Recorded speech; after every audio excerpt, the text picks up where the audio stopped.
نظم مركز روج آفا للدراسات الاستراتيجية منتدى تحت عنوان الهجرة والحركة السياسية الكردية في غرب كردستان في صالة زانا في مدينة قامشلو. شارك فيها ممثلو أحزاب وحركات وتنظيمات سياسية ومثقفون ومؤسسات دينية وحقوقية وباحثون وشخصيات اجتماعية. وبعد الوقوف دقيقة صمت على أرواح شهداء الحرية، سلط عضو الهيئة الإدارية لمركز روج آفا للدراسات الاستراتيجية كرديار دريعي الضوء على سياسات التهجير بحق الشعب الكردي في الماضي والحاضر والتحديات والمعوقات التي يعاني منها المهجرون.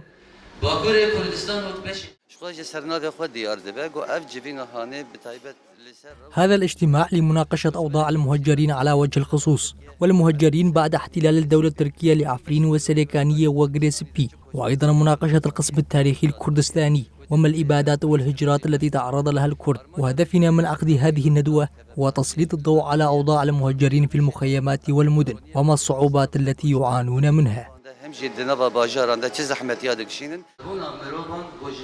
وبدوره دعا المحامي جوان عيسو الأمم المتحدة ومنظمات المجتمع الدولي للقيام بواجبها الإنساني حول ملف المهجرين.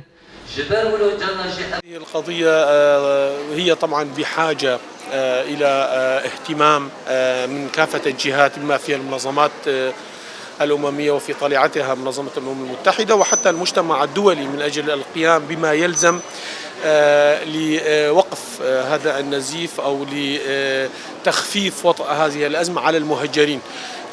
فأعتقد هذه الندوة أو هذا اللقاء كان من كافة النواحي كانت إيجابية من حيث المناقشة والحوار، وتم تسليط الضوء على كثير من القضايا، والأهم في هذا الملتقى ضرورة الكل بما فيها الأحزاب السياسية ومنظمات المجتمع المدني والإدارة الذاتية القيام بالواجبات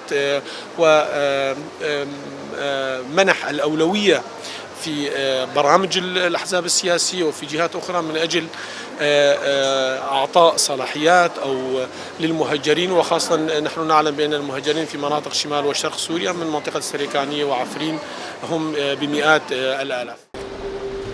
وتم عرض سيمفزيون أعده مركز روج آفا للدراسات الاستراتيجية سلط الضوء على المعاناة التي يعاني منها المهجرون في المخيمات. واختتمت الجلسة الأولى بعرض نتائج استبيان أجراه المركز حول الدعم الذي تقدمه الأحزاب السياسية الكردية للمهجرين، حيث أكد أن الأحزاب السياسية لم تقم بوضع قضية المهجرين على أولويات أعمالهم. وبعد ذلك افتتح باب النقاش أمام المشاركين حول كيفية دعم قضية المهجرين قسرا وعودتهم إلى ديارهم. وركز المشاركون على ما يعانيه النساء والأطفال في المخيمات وضرورة الوقوف بوجه سياسات التهجير التي يتبعها الاحتلال التركي، وشددوا على ضرورة توحيد الحركة السياسية الكردية ووضع ملف المهجرين على أجنداتهم الأساسية.